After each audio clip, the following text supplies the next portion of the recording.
ನಮಸ್ಕಾರ, ನಾನು ಮಂಡಳ್ಳಿ ನಾಗರಾಜು ಮಾತಾಡ್ತೀನಿ.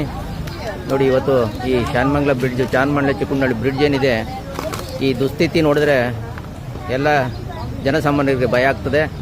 ಏಕೆಂದರೆ ಇದು ದೇವೇಗೌಡರ ಕಾಲದಲ್ಲಿ ಆದಂಥ ಒಂದು ಸೇತುವೆ. ಇಲ್ಲಿ ಬಿಡದಿಗೆ ಮತ್ತು ಈ ಕಡೆ ಭಾಗದ ಸಂಪರ್ಕ ಇರಲ್ಲ. ಆಗ ದೇವೇಗೌಡ ಸಾಹೇಬ್ ಮಾಡಿಕೊಟ್ರು. ಅಂದಿನಿಂದಲೂ ಸುಮಾರು ವರ್ಷಗಳ ನಮಗೆ ಅನುಕೂಲ ಆಗಿತ್ತು. ಈಗ ಹಲವಾರು ವರ್ಷಗಳಿಂದ ನಮಗೆ ಇಲ್ಲಿ ಎಲ್ಲ ವೇಸ್ಟು, ಬೆಂಗಳೂರು ವೇಸ್ಟು ಎಲ್ಲ ನೋಡಿ ಕಾಣ್ತಾ ಇದ್ದೀರಲ್ಲ, ಈ ವೇಸ್ಟ್ ಬಂದು ಇಲ್ಲಿ ತಡ್ಕೊಂಡು ರಾಶಿಯಾಗಿ ನೋಡಿ, ಬೆಟ್ಟದ ರಾಶಿಯಾಗಿ ಬಿದ್ದಿದೆ. ಇದೆಲ್ಲ ಕಡೆ ಜಾಮ್ ಆಗಿ ಇದು ನೀರು ಮೇಲೆ ಇವತ್ತು ಸೇತುವೆ ಮೇಲೆ ಹರಿತಾ ಇದೆ. ಇದು ಹಲವಾರು ವರ್ಷಗಳಿಂದ ಇದೇ ಪರಿಸ್ಥಿತಿ ಇದೆ. ಇವತ್ತು ಜನಸಾಮಾನ್ಯರು ನೋಡಿ ಓಡಾಡೋಕ್ಕಾಗ್ತಾ ಇಲ್ಲ. ಎಲ್ಲ ವಾಹನಗಳು ಕೂಡ ಇಲ್ಲಿ ಬಂದು ಜಾಮ್ ಆಗ್ತಾ ಇದ್ದಾವೆ.